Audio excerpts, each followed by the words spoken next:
With the effort to rescue the Sullivans ongoing, the big question regarding the big ship is how to get it upright and floating again. And good evening, everyone. I'm Scott Levin. And I'm Kelly Dudzik. Mary Alice is off tonight. The plan is to get the ship upright so repairs can resume for the very thin hull, which continues to leak. Channel 2's Ron Plants joins us now with more on the new members of the rescue task force brought on board today. Ron.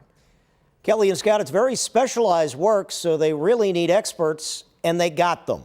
But they don't come cheap, just like the overall effort to right this ship. We learned over the weekend that leaking oil now contained by floating pollution control booms, which is from the Sullivans, had temporarily halted pumping of the water from the lower compartments of the ship. That pumping from those 5 massive pumps brought in by the state and a contractor, which can discharge at 13,000 gallons a minute.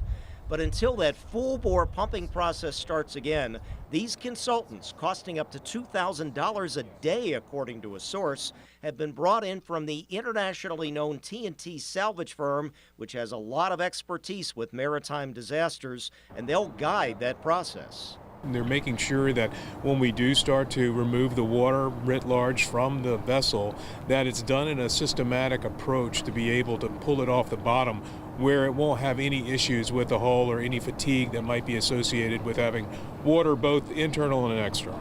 As part of that work, those experts, also consulting with a naval architect, will determine where best to position the pumps to make sure the pumping is evenly controlled so that the damaged ship does not list further or even roll back and hit the adjacent Little Rock cruiser.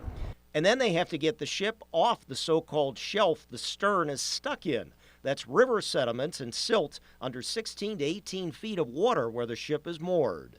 They're going to advise us how to make sure that when we do lift the Sullivans off the bottom, that it stays stable, and it has to be done, as I mentioned before, in that systematic approach. You know, there are voids within that space that obviously are filled with water, and to be able to do that by compartment is going to take some time, and certainly we need to do it in a way that makes sense so we don't have an issue like that where it would impact the other vessels that are here.